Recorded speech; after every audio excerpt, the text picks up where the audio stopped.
Looking at Sam Neill in character as Sydney Silk Brett Colby for the new series The 12, it's hard to believe the 74-year-old actor has never played a lawyer. Watch below, The 12 trailer, original. This is a first for me, Neill tells WHO. I think secretly if I had the brains and the wherewithal and the aptitude to study, I might have, in another life, ended up as a barrister. I always kind of liked the idea. When you're in court and you're on the bench, there is a sort of performative aspect to being a defense lawyer or a prosecutor. The case you're putting forward needs to be persuasive, but it also needs to be conveyed in a way that a jury is going to go along with you. I think I would have enjoyed being a barrister, but it wasn't to be and I ended up acting. Well, it looks like that turned out all right for him. So, what drew you to this role? I just found the script really compelling. I was interested to know what happens next. That's always a very critical thing when you're reading a project. If you want to know what happens next, then that's telling you something.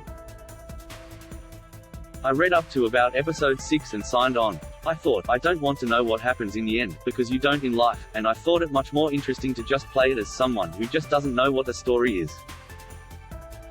So, I was just as surprised at how things turn out as the audience will be when they see the show. It's a fantastic and huge cast. Can you tell me a little bit about the dynamics there and who you work with? As a barrister, I didn't have a lot to do with the jury.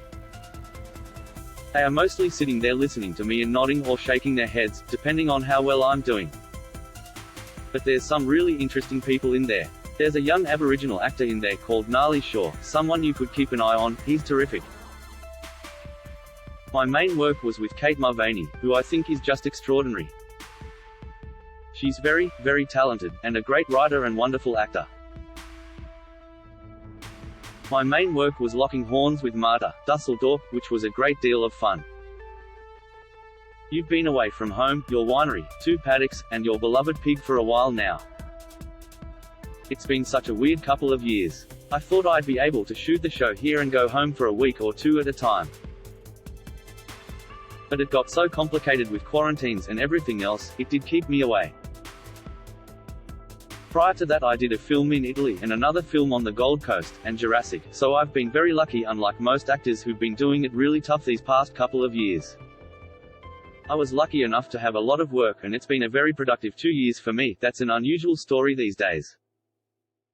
Has that disruption made you think about what projects you take on? I love acting, I love going to work. This was a great big cast full of people I liked. So, to turn up and have a day with these people was really fantastic and I do enjoy being on sets. I've been doing it for a long time now and I'm very comfortable on a film set. Having said that, it's actually been a pretty hectic couple of years and I'm not planning on going to work for a while, but to take a break. You can stream The 12 on now from June 21, 2022, live and on demand with a 10-day free trial. Start free trial.